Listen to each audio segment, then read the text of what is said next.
అయ్యో ఒక్కడే వదిలేసి వెళ్ళిపోయారే. మునన్నా అన్నా, మునన్నా నీ కథ విని కరిగిపోయి నీకు సాయం చేయడానికి ఒప్పుకున్నాను. కానీ ఆ పూజారి నా ప్రాణాలకే ప్రమాదం అంటున్నాడు.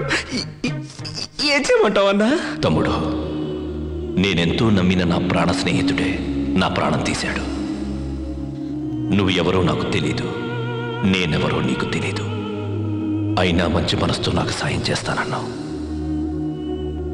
నువ్వు నిజంగా దేవుడివి. పర్లేదన్నా, పర్లేదు. తమ్ముడు, నీ ప్రాణానికి ఏ ప్రమాదము రాదు. ఏవైనా అయితే నన్ను అడుగు. నిన్ను అడగాల? ఎలాగా? మనిషివైతే అడ్రస్ వెతికి పట్టుకొని ఇదేం పనన్నా అని అడగొచ్చు. నిన్నెక్కడెతికేది? కానీ ఓ కండిషన్, నేను రమ్మన్నప్పుడు రావాలి, పొమ్మన్నప్పుడు పోవాలి. ఎందుకంటే నాకు ఫ్యామిలీ ఉంది, పైగా కొత్తగా పెళ్ళయింది. అన్నా, నాకు దెయ్యం అంటే చాలా భయం అన్నా. 6 గంటల దాటితే బయటికే వెళ్ళను. నా మీదకి వచ్చినప్పుడు కొంచెం మెల్లిగా రా అన్నా. అన్నా అన్న పైకి అవుదన్నా. అయ్యో ముని టైం స్టార్ట్ అయింది.